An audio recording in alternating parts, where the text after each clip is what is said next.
Hey les bambins, j'espère que vous allez bien, en tout cas moi ça va nickel.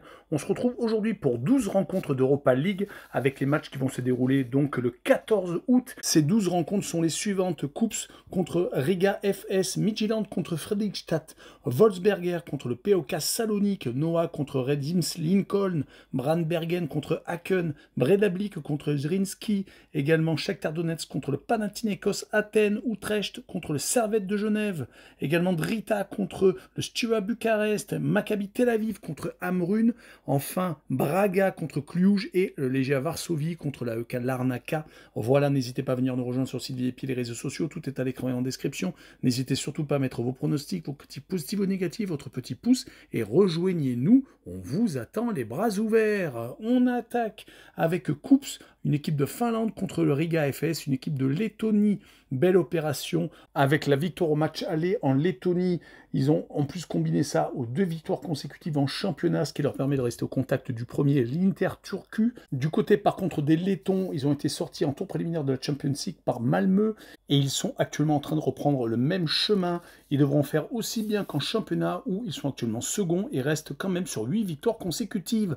Donc sur ce match-là, je verrai Kups s'imposer de buts à 1 avec le draw no bet et le pari remboursé. C'est match nul, c'est une victoire sécurisée et une cote 1,65. On poursuit avec Midtjylland contre Fredrikstad, une équipe du Danemark contre une équipe de Norvège. Au-dessus, au match aller, prenant tout de même 2 buts d'avance, ils n'ont pas réussi à confirmer en championnat, enchaînant un 3e match nul sur 4 rencontres, mais ils viennent d'enchaîner tout de même un 15e en grande difficulté en Tippelingen, le championnat norvégien, car ils sont 7e à 16 points du premier. Du côté de Fredrikstad, il va falloir être un peu moins fragile sur la scène européenne pour espérer quoi que ce soit, mais je verrai quand même Midtjylland s'imposer 3 buts à 1 avec la combinaison double chance 1N et de plus de 2,5 buts sur la rencontre, une cote 1,66. Le match suivant est Wolfsberger contre le POK Salonique, une équipe autrichienne contre une équipe grecque, accrochant le match nul en Grèce. Ils ont montré beaucoup de solidité, se rattrapant du revers initial en Bundesliga autrichienne. Leur victoire contre l'Austria de Vienne ce week-end leur a permis donc d'aborder le match retour beaucoup plus en confiance. Une préparation plutôt courte du côté du POK Salonique qui manque du rythme au niveau offensif. Ils devront montrer autre chose en Autriche pour se qualifier, mais je verrai un 0-0 entre les deux formations, mais je verrai le moins de 2,5 buts sur le match et une cote 1,77. Poursuivant avec Noah contre Redims Lincoln, éliminé en tour préliminaire de la Champions League par les Hongrois de Ferencváros. Ils viennent de reprendre en Arménie avec une grosse victoire 4-0 au championnat. Ils ont surtout réussi à accrocher un match nul au match aller. Déjà, par contre, du côté de Redims Lincoln, le 6e match en qualification européenne, ils avaient réussi à rester solides en Islande lors d'un des premiers tours en début juillet. Ils devront faire en tout cas la même chose pour espérer se qualifier, mais je verrai quand même Noah s'imposer 2-0 avec le handicap moins 1,5 but pour Noah et donc au moins 2 buts d'écart pour que cela soit valide, une cote à 1,88. Le match suivant est Brandbergen contre Aken, le club norvégien contre le club suédois. La déception de l'élimination du tour préliminaire de la Champions League contre Salzbourg vient de passer. Ils se sont ressaisis en Tippelingen, restant encore proche du duo qui est actuellement en tête, c'est-à-dire Viking et Bodo Glimt, gagnant surtout 2-0 en Suède à l'aller. Il va falloir que Aken se réveille. Ils sont en plus en grande difficulté en championnat car ils sont 10e en Allsvenskan. Et ils ne s'en sortent actuellement plus du tout. Sur ce match-là, je verrai Brandbergen s'imposer 2-0 avec Brand qui marque le plus de 1,5 but sur le match et une cote 1,48. On enchaîne avec Breidablik contre Zrinski, le club islandais contre le club bosnien. Depuis le 22 juillet, c'est la catastrophe pour Breidablik qui est sur 6 matchs sans victoire, 3 nuls et 3 défaites.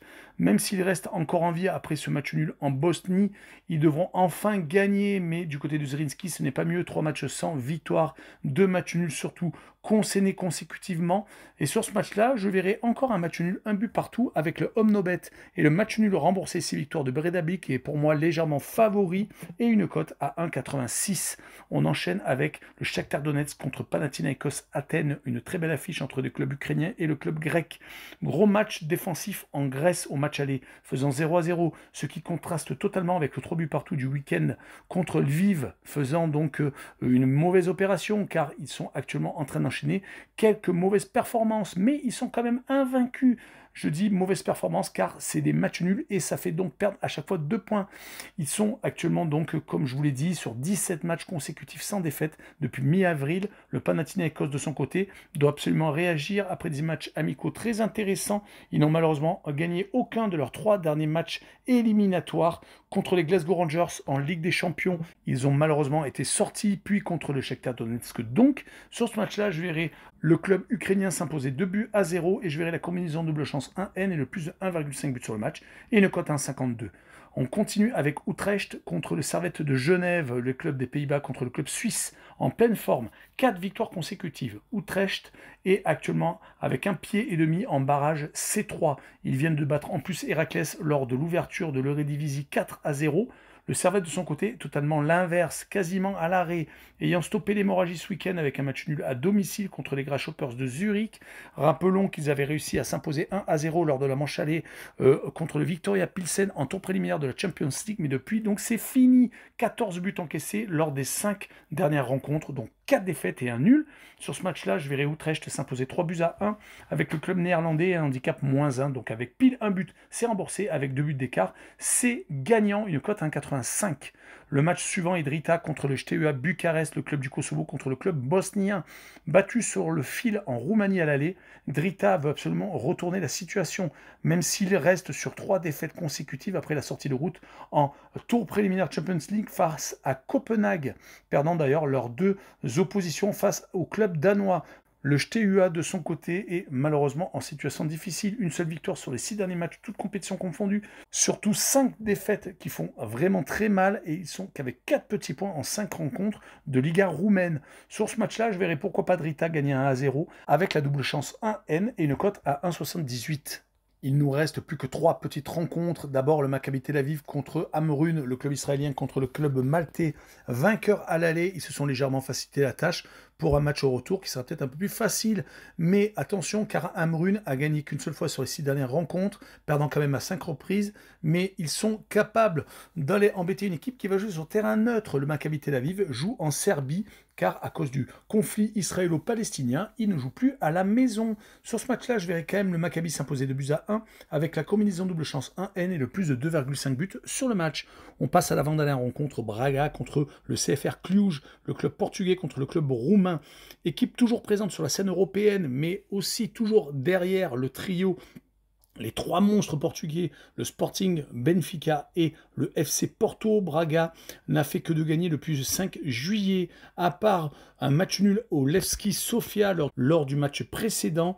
Ils ont réussi donc à s'imposer 2-1 à Cluj, prenant un avantage vraiment très important. Du côté par contre de Cluj, ils sont vraiment très mal depuis fin juillet. Une seule victoire de nul et 3 revers qui les mettent donc en très mauvaise position. Et je verrai Braga s'imposer 2-0 sans surprise avec Braga et un handicap -1. Donc il faut qu'il y ait 2 buts d'écart pour que cela passe. Et avec pile un but, c'est remboursé et je verrai une cote à 1,61. Pour finir, le Legia Varsovie Pologne contre l'AEK Larnaca Chypre avec un naufrage total à l'aller, 3 buts de retard pour le club polonais qui sera donc dos au mur. Ils ont réussi heureusement à se remettre un peu la tête à l'endroit ce week-end en battant Katowice assez facilement, restant second du championnat avec un match en retard, mais ils vont jouer contre une équipe qui a gagné la Coupe de Chypre la saison dernière. Ils semblent invincibles depuis la reprise, mais ils ont fait 4 victoires dont le 4-1 du match aller et 3 matchs nuls, un seul revers, mais le revers c'était lors d'un tour précédent où ils avaient réussi à se qualifier finalement. Attention quand même car ils ont sorti le Partizan de Belgrade, Celje, une équipe slovène et donc ils sont en très grosse confiance pour ce match retour et je verrai le Legia s'imposer 2-1 avec le plus de 2,5 buts sur le match et une cote 1,69. Voilà, on en a fini avec cette vidéo, n'hésitez pas à venir nous rejoindre. Tchou les bambing!